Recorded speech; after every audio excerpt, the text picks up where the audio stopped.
Unless you're a golf historian or a Jeopardy grand champion, you probably haven't heard of obscure 1890s Scottish author and avid golfer J. McCulloch. But while he might not be a Ralph Waldo Emerson-type figure, he most certainly had a keen eye for the future and how we would be playing golf today.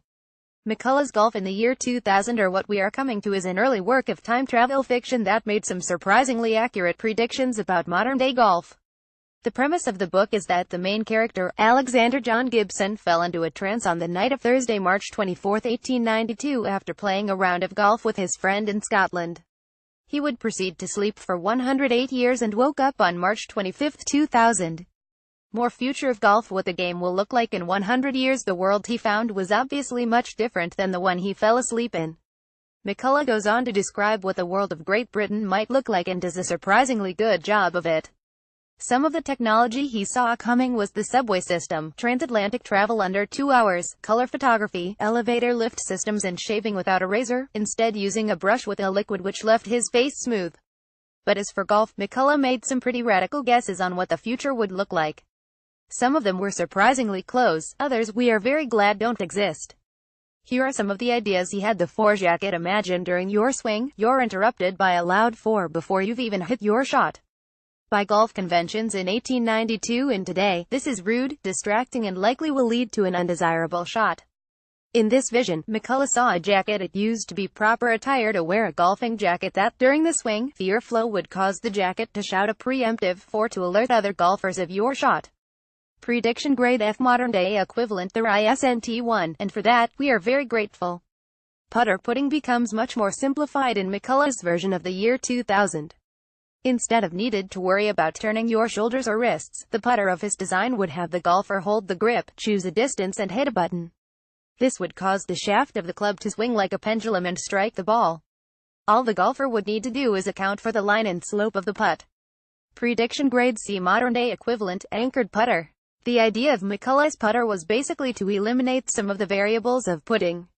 Anchored putting accomplishes that by making the putter as much of a pendulum as possible. Televised golf matches. McCulloch was pretty spot on with this prediction. He envisioned being able to watch events on a large mirror within a house or theater-type setting from anywhere in the world.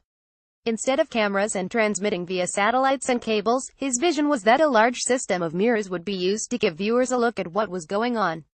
When the signal got to its final destination, a large magnifying glass would enlarge and project the image onto a large piece of glass.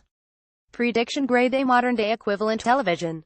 He might have missed on exactly how images would be transmitted, but the concept was so far beyond technology at the time that we have to give this the highest of marks.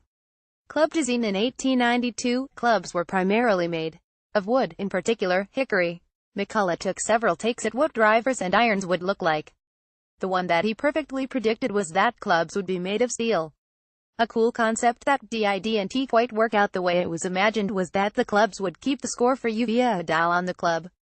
Instead of keeping score on a scorecard, the club secretary would calculate your score by adding up the strokes taken on each club. Another dial on the sole of the club would calculate your carry distance for the shot you just hit.